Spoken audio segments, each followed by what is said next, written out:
IAS academy. ముందుగా ఈరోజు జరిగిన కరెంట్ అఫైర్ని మనం చూద్దాం. ముందుగా ఈరోజు ఏంటి సార్ అంటే భారతదేశం యొక్క అత్యున్నత అవార్డైన భారతరత్న అవార్డును మనం ప్రకటించడం జరిగింది. అంటే 2024 సంవత్సరానికి గాను భారతరత్న అవార్డుని ప్రకటించారు. అదే బీజేపీ పార్టీ అంటే భారత జనతా పార్టీ లేదా జనతాదళ స్థాపకుల్లో ఒకరైన ఎవరు సార్ అంటే ఎల్కే అద్వానీ గారికి 2024 సంవత్సరంలో భారతదేశం యొక్క అత్యున్నత అవార్డు ఇవ్వడం జరిగినదిగా చెప్పడం జరుగుతుంది. అయితే మనకి ఈ భారతరత్న అవార్డు అనేది పొందిన వ్యక్తి ఇతను.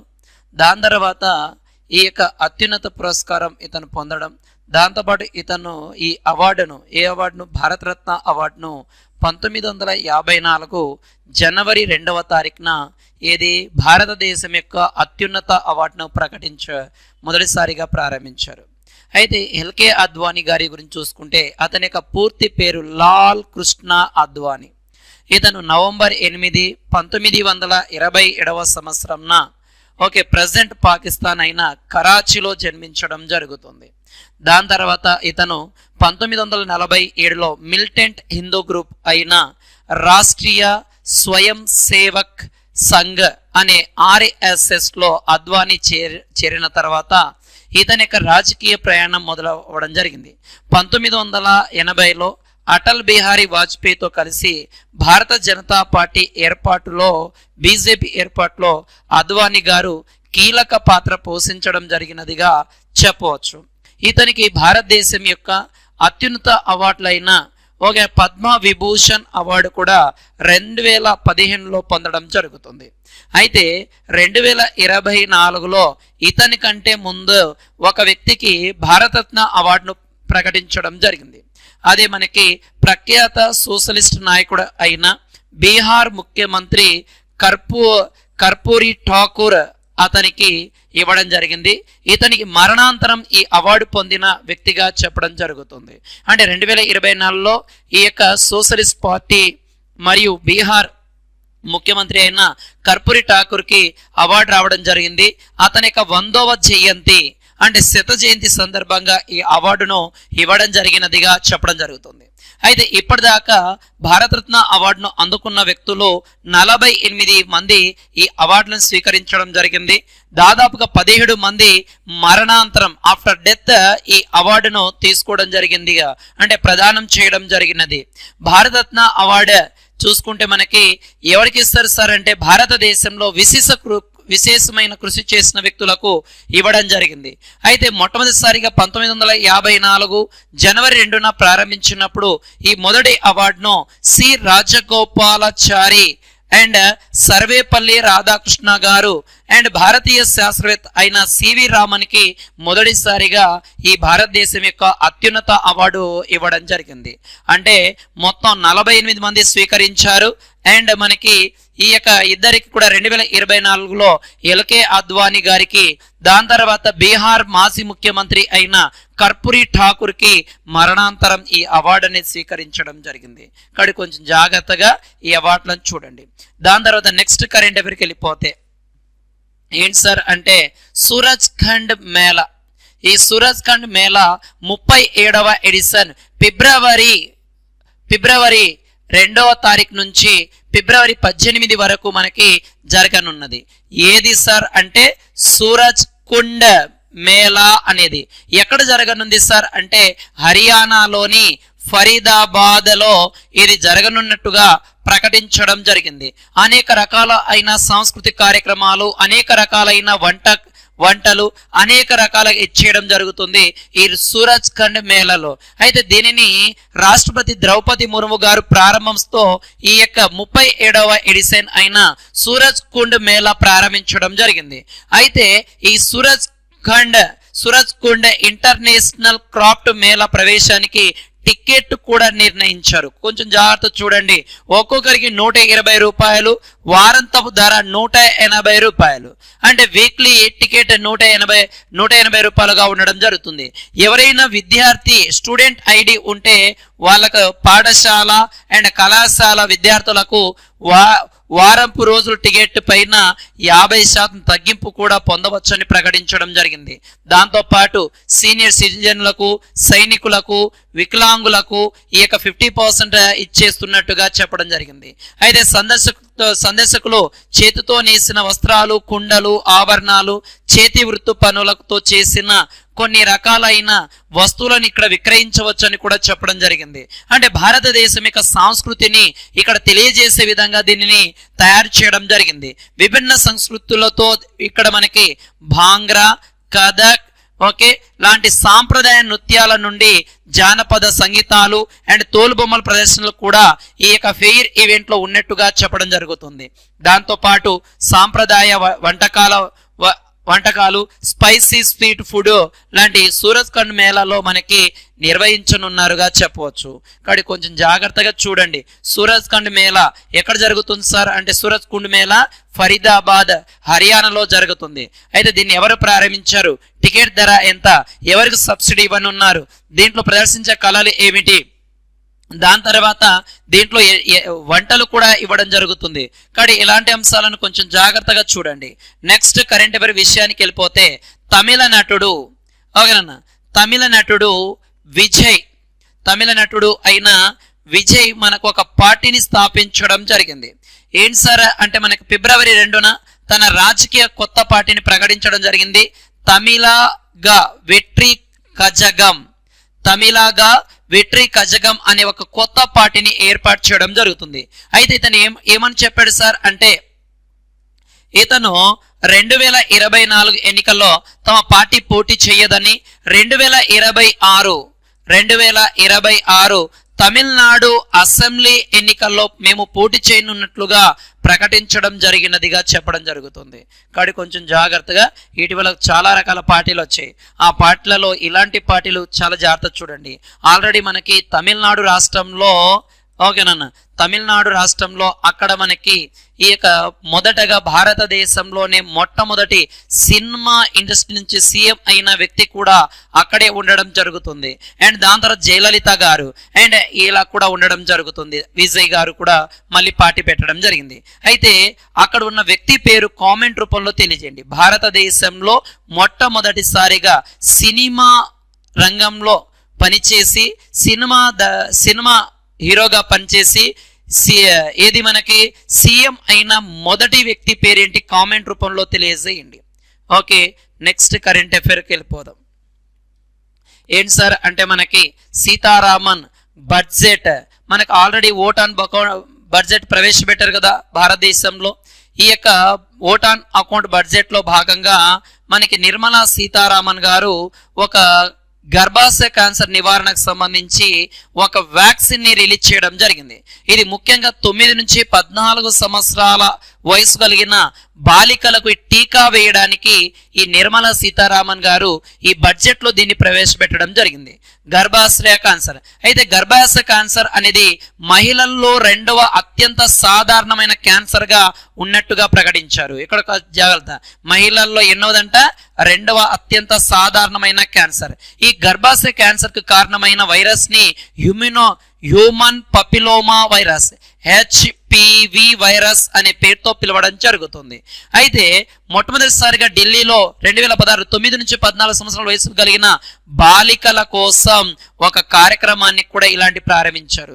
దాని తర్వాత సిక్కిము, కర్ణాటక అండ్ తమిళనాడు, ఛత్తీస్గఢ్, మహారాష్ట్రలో పైలట్ కార్యక్రమాలుగా నిర్దిష్టమైన జిల్లాలలో పాఠశాల విద్యార్థులకు ఈ ఉచిత HPV హ్యూమనో పపిలోమా వైరస్ అంటే ఈ గర్భాశయ క్యాన్సర్ వ్యాక్సిన్ ని కూడా అందించడం జరిగింది. దాని తర్వాత మిజోరంలో 10 నుంచి 12 సంవత్సరాల వయసు కలిగిన బాలికలకు సాధారణ రోగ నిరోధక కార్యక్రమంలో ఈ HPV టీకాను కూడా ఈ యొక్క హ్యూమన్ పపిలోమా వైరస్ వ్యాక్సిన్ కూడా ఇవ్వడం జరిగింది. ఇటీవల ఉత్తరప్రదేశ్ లో కూడా పైలట్ ప్రోగ్రాం కింద ఎంపిక చేసిన జిల్లాలలో ఈ HPV హ్యూమన్ పపిలోమా వైరస్ టీకాను కూడా ఇవ్వడం జరిగింది. కాబట్టి కొంచెం జాగ్రత్తగా చూడండి.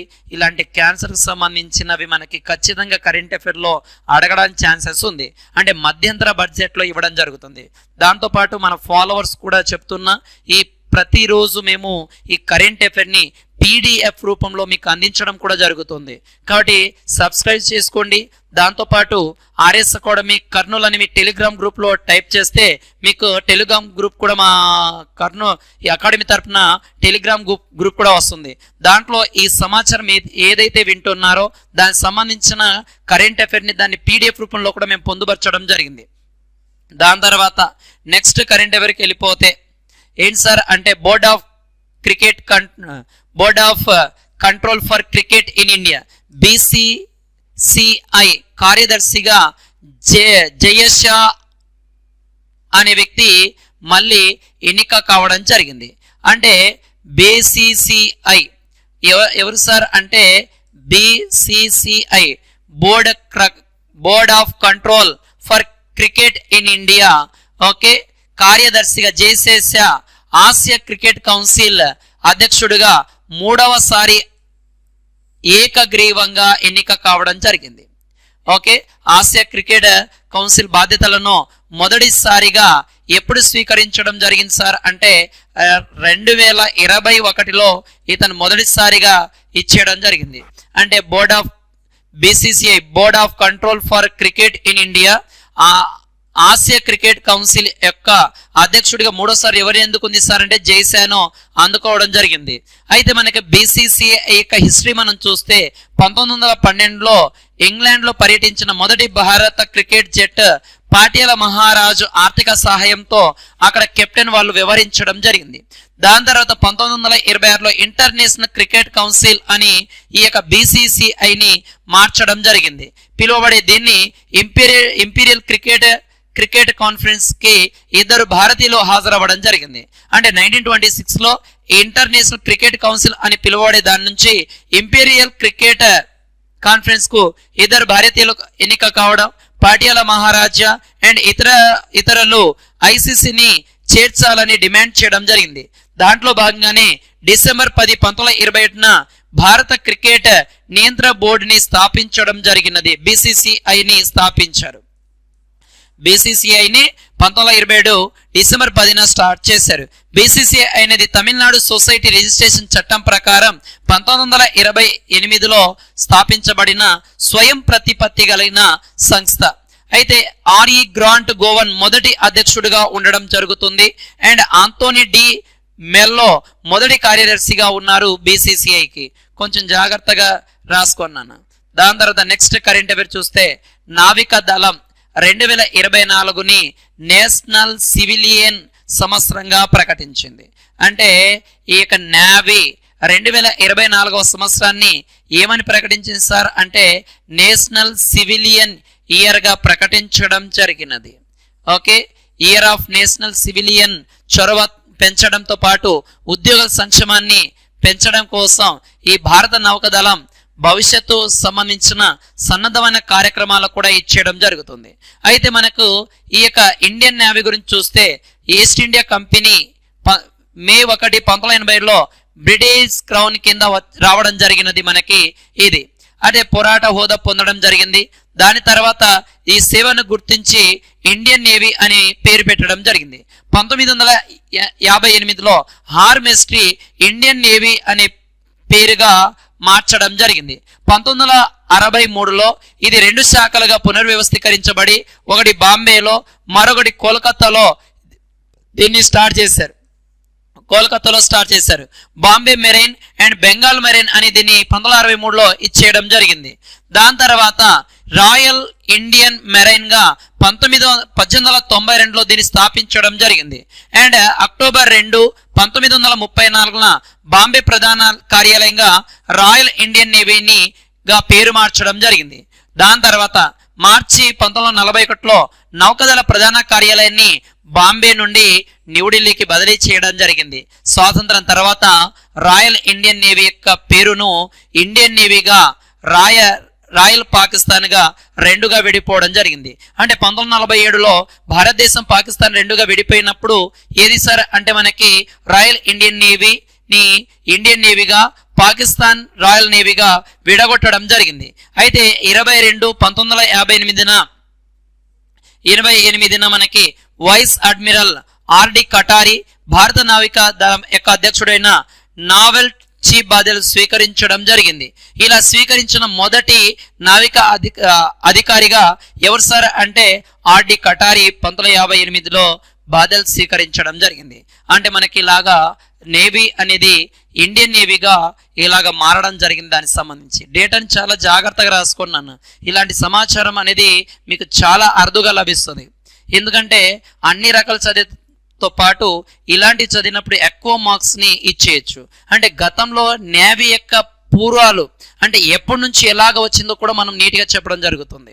దాని తర్వాత నెక్స్ట్ కరెంట్ అఫైర్ విషయానికి వస్తే ఓకే, భారతదేశం 1900 ఇండియన్ నేవీ గురించే. భారతదేశం 1950 జనవరి 26న మన భారతదేశ రాజ్యాంగం వచ్చిన తర్వాత గణతంత్ర దేశం లేదా రిపబ్లిక్ కంట్రీగా అవతరించడం జరిగింది. అందుకే ఈ యొక్క రాయల్ అనే పేరుని తొలగించి ఇండియన్ నేవీగా మార్చడం జరిగింది. అంటే 1950 జనవరి 26 నుంచి రాయల్ ఇండియన్ నేవీ క్రెస్ట్ని కిరీటాన్ని తీసివేసి అక్కడ మనకి Ashoka lion motif Indian navy అనే చిహ్నంగా మార్చడం జరిగింది. ఈ వేదాలలో కూడా ఈ యొక్క రాయల్ ఇండియన్ నేవీ గురించి ప్రస్తావన కూడా జరిగింది. అయితే వేదాల్లో భగవంతుడు వరణ అనే సముద్ర దేవుడికి చేసిన ప్రార్థనలో భారత నావిక దళం దాని చిహ్నంగా స్వీకరించడం జరిగింది. శ్యామ్ నో వరన్ అంటే మాకు సుభద్రంగా ఉండు ఓ వరుణుడా అనే చిహ్నాన్ని కూడా తీసుకోవడం జరిగింది. దాంతో పాటు దాని కింద సత్యమేవ జయతే అనే శాసనాన్ని ఇండియన్ నేవీ క్రస్ట్ లో కూడా చేర్చడం జరిగింది.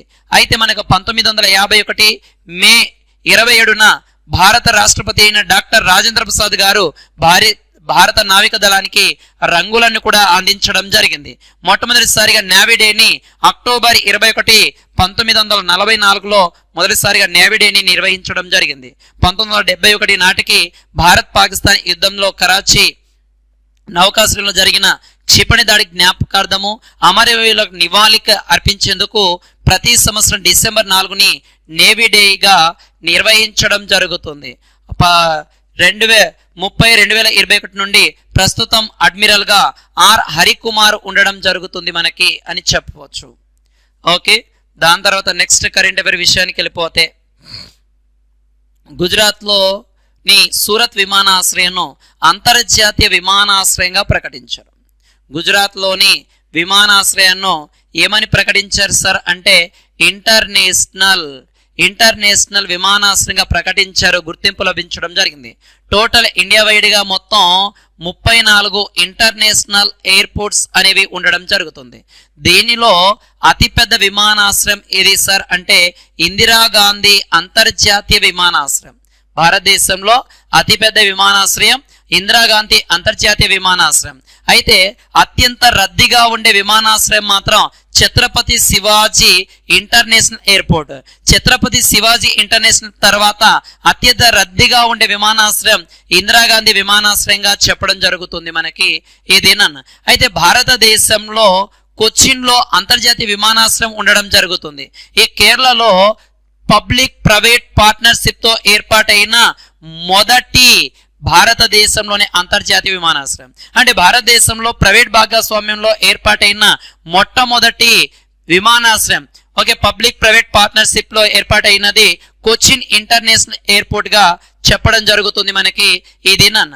అయితే జోహో ఎయిర్డ్రోమ్ అనేది ముంబైలో 1928లో స్థాపించారు. భారతదేశంలోనే మొట్టమొదటి మరియు పురాతనమైన విమానాశ్రయంగా గుర్తింపు పొందడం జరుగుతుంది. భారతదేశంలోనే పురాతనమైన మొట్టమొదటి విమానాశ్రయం జోహో ఎయిర్డ్రోమ్ అనేది. తిరుచి విమానాశ్రయం భారతదేశంలోనే అతి చిన్న విమానాశ్రయంగా పేరు పొందడం జరుగుతుంది. భారతదేశంలో అత్యంత ఎత్తులో ఉండే విమానాశ్రయం ఏది సార్ అంటే కుషోక్ బాకుల్లా రిపోంచ్ విమానాశ్రయం.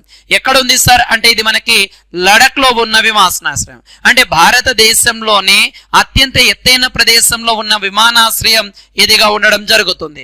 అంటే ప్రపంచంలోని 23వ ఎత్తైన వాణిజ్య విమానాశ్రయంగా కూడా ఈ కుషోక్ బాకుల్లా రిపోంచ్ అనే విమానాశ్రయం గుర్తింపు కూడా పొందడం జరిగినదిగా చెప్పడం జరుగుతుంది. అంటే ప్రజెంట్ భారతదేశ వ్యాప్తంగా మొత్తం 34 ఇంటర్నేషనల్ ఎయిర్పోర్ట్ అంతర్జాతీయ విమానాశ్రయం విమానాశ్రయాలు ఉండడం జరుగుతుంది మనకి. అయితే భారతదేశంలో అతిపెద్ద సివిలియన్ రన్వే ఉన్న విమానాశ్రయం ఏది సార్ అంటే ఇందిరాగాంధీ విమానాశ్రయంగా చెప్పడం జరుగుతుంది మనకి ఇక్కడ. అంటే ఇక్కడ ఏకంగా 6 రన్వేలు ఉండడం జరుగుతుంది. ఇక్కడ ఏకంగా 6 రన్వేలతో అతిపెద్దగా ఉండడం జరుగుతుంది. భారతదేశంలో మదురైలో ఉన్న విమానాశ్రయం అత్యంత పరిశుభ్రమైనది, సురక్షితమైన విమానాశ్రయంగా కూడా ప్రకటించడం జరిగింది. కాబట్టి కొంచెం జాగ్రత్త చూడండి. ఇటీవల ఇంటర్నేషనల్ ఎయిర్పోర్ట్గా ఏదాన్ని ప్రకటించారు అనేది మనకు అడుగుతాడు. ఆల్రెడీ 2023లో మనకి చాలా విమానాశ్రయాలు ప్రారంభం జరగడం జరిగింది. ఉదాహరణకి కర్ణాటకలో, అస్సాంలో, అరుణాచల్ ప్రదేశ్లో అండ్ కేరళ ప్రాంతంలో, తమిళనాడు ప్రాంతంలో చాలా విమానాశ్రయాలు ప్రారంభమైనాయి. కానీ 2024లో మొదటిగా అంతర్జాతీయ విమానాశ్రయంగా దీన్ని ప్రకటించారు. దాంట్లో అతిపెద్దది ఏది, అతి చిన్నది ఏది, అత్యంత రద్దీ కలిగినది ఏది, మొదటి ప్రైవేట్ పబ్లిక్ పార్ట్నర్షిప్ లో ఏర్పాటైనది ఏంటి, భారతదేశంలో మొదటి పురాతనమైన విమానాశ్రయం ఏది, అండ్ దాని తర్వాత భారతదేశంలో అత్యధిక విమానాశ్రయాలు కలిగిన రాష్ట్రం కూడా ఏది సార్ అంటే కేరళ. భారతదేశంలో అత్యధిక అంతర్జాతీయ విమానాశ్రయాలు ఎక్కడున్నాయి? కేరళలో. భారతదేశంలో మామూలుగా అన్ని రకాల విమానాశ్రయాలు అయితే ఏది సార్ అంటే గుజరాత్ ఉంటుంది నాన్న. అన్ని రకాల విమానాశ్రయాల్లో గుజరాత్ ఉంటుంది. కానీ అంతర్జాతీయ విమానాశ్రయాల్లో భారతదేశంలో మొదటి స్థానం ఏది ఉంది సార్ అంటే ఏది మనకి కేరళ రాష్ట్రం ఉండడం జరుగుతుంది. దాని తర్వాత నెక్స్ట్ కరెంట్ అఫైర్ విషయానికి పోతే, నెక్స్ట్ కరెంట్ అఫైర్ తమిళనాడు ప్రభుత్వం సీఎం అయిన ఎంకే స్టాలిన్ నేతృత్వంలో ఒక పథకాన్ని రూపొందించడం జరిగింది. ఆ పథకం పేరు ఏంటి సార్ అంటే ఉంగలై తేదీ ఉంగల్ ఊరిల్ మీ ఇంటి వద్దకే సేవలను తీసుకురావడం అనే ఒక పథకాన్ని ప్రారంభించడం జరిగినది. అంటే ప్రజా సేవలను మెరుగుపరచడం కోసం ఈ పథకాన్ని తమిళనాడు రాష్ట్రం ప్రవేశపెట్టడం జరిగినదిగా చెప్పడం జరుగుతుంది. అంటే ఈ ప్రభుత్వ పథకాలను డైరెక్ట్ ప్రజల వద్దకు తీసుకువెళ్లాలనే ఉద్దేశంతో ఈ పథకాన్ని ఏది ఉంగలై తేదీ ఉంగల్ ఊరిల్ అనే పథకాన్ని ప్రారంభించడం జరిగింది. అంటే మీ ఇంటి వద్దకే సేవలు తీసుకురావడం. దీంట్లో భాగంగా ఈ పథకం కింద కలెక్టర్లు మరియు సీనియర్ జిల్లా స్థాయి అధికారులు ప్రతి నెల 4వ బుధవారం నాడు అక్కడ ఆ తాలూకాలో ఎక్కడైతే ఏ కలెక్టరేట్ పరిధిలో ఉంటుందో ఆ తాలూకాలో 24 గంటలు అక్కడే గడపడం, ఆ పథకం సంబంధించిన ప్రభుత్వ పథకాలకు సంబంధించిన ప్రతి దాన్ని కూడా ఆ ప్రజలకు వివరించడం జరుగుతుంది. ఓకే, నెక్స్ట్ కరెంట్ అఫైర్కి వెళ్ళిపోతే, ఓకేనన్నా, భారతదేశంలో ఆటోమేటివ్ ల్యాండ్స్కేప్ లో సంచలనాత్మకమైన ఒక కార్యక్రమాన్ని తీసుకురావడం జరిగినది. ఏంటి సార్ అంటే భారత్ మొబిలిటీ గ్లోబల్ ఎక్స్పోను నరేంద్ర మోడీ గారు ప్రారంభించడం జరిగింది. భారతదేశంలో మొబిలిటీ గ్లోబల్ ఎక్స్పోను ప్రారంభించడం జరిగింది. అంటే అతిపెద్ద వాహన మార్కెట్లలో ఒకటైన భారతదేశం 2030 నాటికి అన్ని ప్రయాణికులకు వాహనాల్లో ఎగుమతుల వాటాను ప్రస్తుతం ఉన్న 14% నుంచి 25% పెంచాలని దీని యొక్క లక్ష్యం. అంటే భారతదేశంలో మొట్టమొదటి భారత్ మొబిలిటీ గ్లోబల్ ఎక్స్పోను ప్రారంభించారు నరేంద్ర మోడీ గారు. ఎందుకు సార్ అంటే ప్రపంచంలో వాహన వాటాదారులో భారతదేశం కూడా ఒక దేశంగా ఉండడం జరుగుతుంది. అయితే 2030 నాటికి అన్ని ప్రయాణికుల వాహనాల్లో, అంటే ఎవరైతే మనం వెళుతూ ఉంటాం కార్లు కానీ బస్సులు కానీ అలాంటి వాహనాల ఎగుమతులలో ప్రజెంట్ ఉన్న ఎగుమతి 14 నుంచి 25% పెంచాలని కేంద్ర ప్రభుత్వం లక్ష్యంగా పెట్టుకోవడం జరిగిందిగా చెప్పడం జరుగుతుంది మనకి. దాని తర్వాత నెక్స్ట్ కరెంట్ అఫైర్ ఏంటి సార్ అంటే టెలికాం రెగ్యులేటరీ అథారిటీ అంటే ట్రాయ్ చైర్మన్ గా రైల్వే మాజీ చైర్మన్ అనిల్ కుమార్ లాహోటీని నియమించడం జరిగినది. ఓకే, ఎవరు సార్ అంటే మనకి రైల్వే మాజీ చైర్మన్ గా పనిచేసిన అనిల్ కుమార్ లాహోటీని ట్రాయ్ అంటే telecom regulatory authority of India యొక్క చైర్మన్ గా నియమించడం జరిగినదిగా చెప్పడం జరుగుతుంది. ఓకే, ఈ ట్రాయ్ అనేది చూసుకుంటే ఈ టెలికాం అథారిటీ యాక్ట్ అనేది మనకు చూసుకుంటే 1997లో చేశారు. అంటే ట్రాయ్ యాక్ట్ ను 1997లో దీన్ని భారత ప్రభుత్వం స్థాపించడం జరిగింది. ఓకే, దానితో పాటు మనకి తమిళనాడు యువజన సంఘం మరియు క్రీడల అభివృద్ధి శాఖ మంత్రి ఉదయనిధి స్టాలిన్ అట్టడుగుల స్థాయిలో క్రీడా ప్రతిభాన్ని పెంచాలనే ఉద్దేశంతో ఒక పథకాన్ని కూడా ప్రారంభించారు. అంటే తమిళనాడులో ఆ యొక్క క్రీడాకారుల యొక్క ఏంటి ఆ అత్యున్నత స్థాయి కింది అట్టడుగు స్థాయి నుంచి వారిని ఉన్నత స్థాయికి చేర్చాలని క్రీడాకారులను ఒక పథకాన్ని ఉదయనిధి స్టాలిన్ ఓకే యువజన మరియు క్రీడా అభివృద్ధి శాఖ మంత్రిగా పనిచేస్తున్నాడు. ఇతను ఒక పథకాన్ని ప్రారంభించారు. ఏది సార్ అంటే కలెంజర్ స్పోర్ట్స్ కిట్ అనే దాన్ని ప్రారంభించడం జరిగింది. ఓకే, ఇది దిగువంత కరుణానిధి అయిన కరుణానిధి పేరు మీదుగా కలెంజర్ స్పోర్ట్స్ కిట్ ని ప్రారంభించారు. రాష్ట్ర వ్యాప్తంగా 12,000 గ్రామాలలో ఆ గ్రామ పంచాయతీలలో ఈ క్రీడా కిట్ ని అందించడే విధంగా ఈ పథకాన్ని రూపొందించడం జరిగింది. ఆల్రెడీ ఆంధ్రప్రదేశ్ లో కూడా చూడండి, ఇటీవల ఆడుకుందాం ఆంధ్ర అంటే అట్టడుగు స్థాయి స్పోర్ట్స్ ని తీసుకురావాలనే ఉద్దేశంతో ఆడుకుందాం ఆంధ్ర అనే కార్యక్రమాన్ని ఆంధ్రప్రదేశ్ కూడా ప్రారంభించడం జరిగినది. అది ఎప్పుడు ప్రారంభమైంది, ఎప్పుడు దాకా జరుగుతుంది అని మన గతంలో జరిగిన కరెంట్ అఫైర్ లోనే వాటి గురించి చెప్పుకున్నాం. ఓకే, దాని తర్వాత మనకి నెక్స్ట్ ఓకేనా ఫిబ్రవరి 2న ప్రతి సంవత్సరం మనము ప్రపంచ మెట్ట భూముల దినోత్సవం లేదా చిత్తడి భూముల దినోత్సవాన్ని జరుపుతాం. అలాగే 2024లో కూడా ఫిబ్రవరి 22వ తారీఖుని మనము ప్రపంచ మెట్ట భూములు లేదా చిత్తడి భూముల దినోత్సవాన్ని నిర్వహించడం జరుగుతుంది. అంటే ప్రపంచ పర్యావరణ శ్రేయస్సులో భాగంగా చిత్తడి నేలలు వాటి యొక్క ప్రాముఖ్యతను కాపాడాలనే ఉద్దేశంతో మనకి ఈ దినోత్సవాన్ని నిర్వహించడం జరిగింది. ఎందుకు సార్ అంటే 1971లో రామ్సార్ అనే ప్రాంతంలో అంటే ఇరాన్లోని రామ్సార్ అనే ప్రాంతంలో మనకు ఒక సదస్సు జరగడం జరిగింది 1971 ఫిబ్రవరి 2న. దాంట్లో భాగంగా దాన్ని గుర్తు చేసుకుంటూ ప్రతి సంవత్సరం ఫిబ్రవరి 22న చిత్తడి నేలల దినోత్సవాన్ని నిర్వహించడం జరుగుతుంది మనకి. దాని తర్వాత ఈ దీనిని మొదటిసారిగా 2021లో ప్రవేశపెట్టడం జరిగింది. దాదాపుగా దీనిపైన ఓటింగ్ నిర్వహించి యుఎన్ఓ యొక్క జనరల్ అసెంబ్లీలో ఓటింగ్ నిర్వహించి ఫిబ్రవరి 22ను ప్రపంచ చిత్తడి నేలల దినోత్సవంగా ప్రకటించడం జరిగింది. 2024 దీని యొక్క థీమ్ ఏంటి సార్ అంటే wetland and human well being అనే ఒక థీమ్ ను కూడా పొందుపరచడం జరిగింది. ఇటీవల మనకి 2023లో జరిగిన ఎస్ఐ ఎగ్జామ్ లో కూడా ఈ థీమ్స్ పైన అడిగాడు చూడండి. కాబట్టి ఇలాంటి అంశాలు కొంచెం జాగ్రత్తగా చూడండి. భారతదేశంలో ఈ యొక్క వెట్లాండ్స్ సంబంధించిన రామ్సార్ సైట్ల గురించి మనం మొత్తం కూడా గతంలో చెప్పాం. కాబట్టి నెక్స్ట్ కరెంట్ అఫైర్కి వెళ్ళిపోదాం. ప్రతి సంవత్సరం ఫిబ్రవరి 2న ప్రపంచ రుమటాయిడ్ ఆర్థరైటిస్ అవేర్నెస్ డేని కూడా నిర్వహించడం జరుగుతుంది. అంటే ఎవ్రీ ఇయర్ మనకు రుమటాయిడ్ ఓకే కీళ్ళకు సంబంధించిన ఇదొక డిసీజ్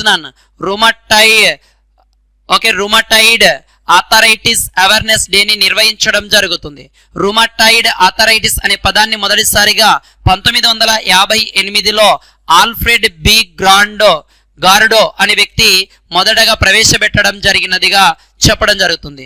2011లో స్థాపించబడిన రుమటాయిడ్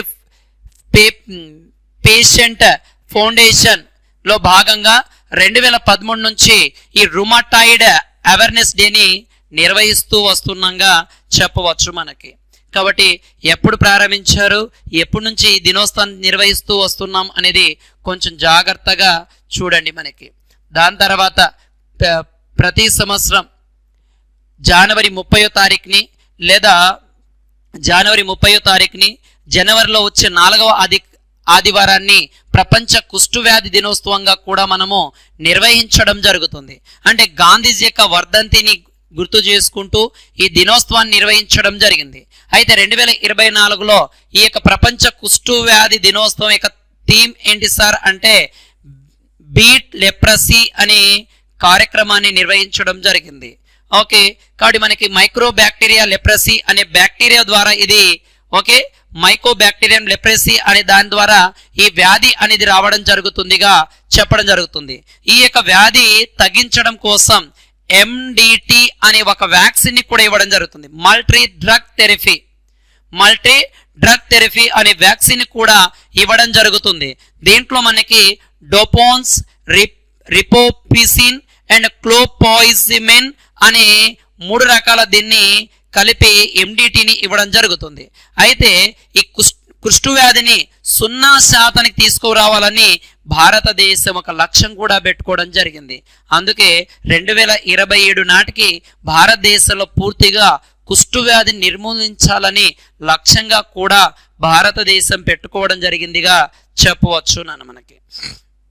దాని తర్వాత నెక్స్ట్ ఇటీవల ఉత్తరప్రదేశ్లో చంబల్ అభయారణ్యంలో మనకి ఒక బూడిద రంగు తోడేలు కనిపించడం జరుగుతుంది. చాలా జాగ్రత్త నాన్న, ఎవరైనా గ్రూప్ 2 ఎగ్జామ్స్ రాసే వాళ్ళు కొంచెం జాగ్రత్త వీటిని చూడండి.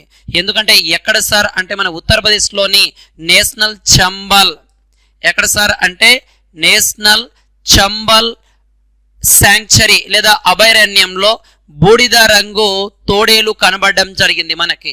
ఓకే, ఈ యొక్క నేషనల్ చంబల్ అభయారణ్యము, national Chambal gharial wildlife sanctuary అని కూడా దీన్ని పిలవడం జరుగుతుంది. ఈ యొక్క నేషనల్ చంబల్ శాంక్చరీ అనేది రాజస్థాన్, మధ్యప్రదేశ్, ఉత్తరప్రదేశ్ ట్రై పాయింట్ సమీపంలో ఉండడం జరుగుతుంది. అంటే చంబల్ నది ఈ రాజస్థాన్, మధ్యప్రదేశ్, ఉత్తరప్రదేశ్ ప్రాంతంలో ఈ అభయారణ్యం ఉండడం జరుగుతుందిగా చెప్పడం జరుగుతుంది. అయితే భారతదేశంలో 2 తోడేలు యొక్క ఉపజాతులు కలిగి ఉందని చెప్పడం జరిగింది. ఒకటి ద్వీపకల్ప ప్రాంతంలో బూడిద రంగు తోడేలు, దీన్నే కానిస్ లూపస్ పల్లిపెస్ అనే పేరుతో పిలుస్తారు. ఉత్తర హిమాలయన్ లేదా టిబెట్ హిమాలయన్ తోడేలు, దీన్ని కానిస్ లూపస్ చాంకో అనే పేరుతో పిలవడం జరుగుతుంది. అయితే బూడిద రంగు తోడేలు శ్రేణి గుజరాత్, రాజస్థాన్, ఉత్తరప్రదేశ్, మధ్యప్రదేశ్, మహారాష్ట్రలో సహా అనేక రాష్ట్రాల్లో ఉండడం జరుగుతుంది. అయితే హిమాలయన్ తోడేలు ప్రధానంగా లడక్ ప్రాంతము, ఈశాన్య హిమాలయాలలోని లాహుల్ మరియు స్పితి, అంటే ఎక్కడ సార్ అంటే మనకి ఈశాన్య హిమాలయాలు అండ్ లాహుల్ స్పితి అంటే హిమాచల్ ప్రదేశ్ ప్రాంతంలో కూడా ఇవి కనబడడం జరుగుతుందిగా చెప్పడం జరుగుతుంది. అంటే ఇలాంటి ప్రత్యేకమైన జాతులు ఉన్నప్పుడు కొంచెం జాగ్రత్త దృష్టి పెట్టండి. ఇలాంటి అంశాలపైన ఎక్కువగా క్వశ్చన్ రావడానికి కూడా మనకు ఆస్కారం ఉండడం జరుగుతుందిగా చెప్పవచ్చు మనకి. దాని తర్వాత నరేంద్ర మోడీ 2024 ఫిబ్రవరి 3వ తారీఖున ఈ రోజున మనకు ఒక కార్యక్రమాన్ని ప్రారంభించడం జరిగింది. ఓకే, న్యూఢిల్లీలోని విజ్ఞాన్ భవన్లో. ఓకేనన్నా, 2024లో commonwealth league educational association, commonwealth attorney solicitor general conference ను ప్రారంభించడం జరిగింది. అంటే చట్టపరమైన సవాళ్ళని ఎదుర్కోవడం కోసం, న్యాయ సలహాలు అందించడం కోసం ఈ యొక్క నరేంద్ర మోడీ దీన్ని భారతదేశం తరపున బలోపేతం చేయడం జరిగింది. అండ్ లీగల్ పార్ట్నరిటీ ఇంటరాక్షన్ ను జరిపారు. అండ్ న్యాయం మరియు పాలన పైన భారతీయ తత్వశాస్త్రం గురించి పొందుపరచడం, చట్టంలో మహిళల సాధికారత కల్పించడము, న్యాయ వ్యవస్థను ఆధునీకరణ చేయడం కూడా దీంట్లో భాగంగా ప్రస్తావించడం జరిగినది నరేంద్ర మోడీ గారు. ఓకే, ఏవైనా కొత్తగా కార్యక్రమాలు ప్రారంభిస్తే వాటిలో ఉన్న ముఖ్యమైన అంశాలు చదవండి. మొత్తం చదవాల్సిన అవసరంలా ఆ ముఖ్యమైన అంశాలపైనే మనకు క్వశ్చన్ అనేది పడడం జరుగుతుంది. ఓకే, దాని తర్వాత మనకి నెక్స్ట్ బెనారస్ హిందూ యూనివర్సిటీలో 2 మార్గదర్శక ప్రయత్నాలతో 2 శాస్త్రీయమైన పోర్టల్ని ప్రారంభించడం జరిగినదిగా చెప్పడం జరుగుతుంది. అంటే దీంట్లో మనకి ముఖ్యంగా ఏం ప్రారంభించారు సార్ అంటే 2 పోర్టల్ ప్రారంభించారు. ఒకటి హ్యూమన్ DNA బ్యాంక్ను సృష్టించడము, దానితో పాటు వైల్డ్ లైఫ్ DNA బ్యాంక్ను పూర్తి చేయడం కూడా చేశారు. అంటే భారతదేశంలోనే మొట్టమొదటిసారిగా బెనారస్ హిందూ యూనివర్సిటీలో 2 పోర్టల్ని ప్రారంభించారు. ఒకటి హ్యూమన్ DNA బ్యాంక్ను సృష్టించడం, రెండవది వైల్డ్ లైఫ్ DNA బ్యాంక్ను పూర్తి చేయడం జరిగినది. ఇక్కడ ఆటోమేటెడ్ DNA ఎక్స్ట్రాక్టర్ మిషన్ వంటి అత్యాధునిక సాంకేతిక అంటే మోడర్న్ టెక్నాలజీని ఉపయోగించి ఈ మేక్ ఇన్ ఇండియాలో భాగంగా ఇలాంటి వాటిని స్థాపించడం జరిగింది. మొత్తం కూడా దీంట్లో మేక్ ఇన్ ఇండియా అంటే స్వదేశీ పరికరాలతో, స్వదేశీ తయారీ వస్తువులతో వీటిని తయారు చేయడం జరిగింది. చాలా చాలా ఇంపార్టెంట్. ఎక్కడ సార్ అంటే బెనారస్ హిందూ యూనివర్సిటీలో హ్యూమన్ డిఎన్ఏ బ్యాంకును సృష్టించడం అండ్ వైల్డ్ లైఫ్ డిఎన్ఏ బ్యాంకును సృష్టించడం జరిగినది. ఓకే, దాని తర్వాత నెక్స్ట్ మనకి బాలల రక్షణ పటిష్టం చేయాలనే ప్రయత్నంలో మహిళా శిశు సంక్షేమ శాఖ 2 పోర్టల్ను అభివృద్ధి పరచడం జరిగింది. అది ఏంటి సార్ అంటే ట్రాక్ చైల్డ్ పోర్టల్ మరియు GHAR గో హోమ్ మరియు రీయూనిటెడ్ పోర్టల్ని ప్రారంభించారు. అంటే ఎక్కడైనా చిన్నపిల్లలు తప్పిపోతే వాళ్ళని ట్రాకింగ్ చేయడము, వాళ్ళను వాళ్ళ స్వదేశాలకు లేదా వాళ్ళ ఎక్కడైతే నివాస స్థలం ఉందో వాటిని పంపివేయడం కోసం దీనిని ప్రారంభించడం జరిగింది. ట్రాక్ చైల్డ్ పోర్టల్ మరియు ఘర్ గో హోమ్ మరియు రీయూనైట్ పోర్టల్ని ప్రారంభించారు. అంటే తప్పిపోయిన పిల్లలకు అండ్ వాళ్ళు నిర్దేశం ఇవ్వడం కోసం ఈ ట్రాక్ను ప్రారంభించడం జరిగినదిగా చెప్పడం జరుగుతుంది. అంటే పిల్లలందరినీ కూడా కేంద్రీకృతం చేయడం కోసం ఈ యొక్క పోర్టల్ని ఈ మహిళా శిశు సంక్షేమ శాఖ మంత్రి బాలుల కోసం దీన్ని ప్రారంభించడం జరిగింది. ఇది ఈరోజు జరిగిన జాతీయ, అంతర్జాతీయ, ప్రాంతీయ కరెంట్ అఫైర్. మళ్ళీ రేపటి కరెంట్ అఫైర్లో మనం చూద్దాం. దానితో పాటు ఈ యొక్క కరెంట్ అఫైర్ని మేము PDF రూపంలో పొందుపరుస్తున్నాం. మీరు RS అకాడమీ కర్నూల్ అనే దాన్ని టెలిగ్రామ్ గ్రూప్ని మీ యొక్క టెలిగ్రామ్ గ్రూప్ కొడితే దాంట్లో వస్తుంది, దాన్ని యాడ్ చేసుకోండి. ఓకే, RS అకాడమీ కర్నూల్, మీ స్వామి సార్. జై హింద్.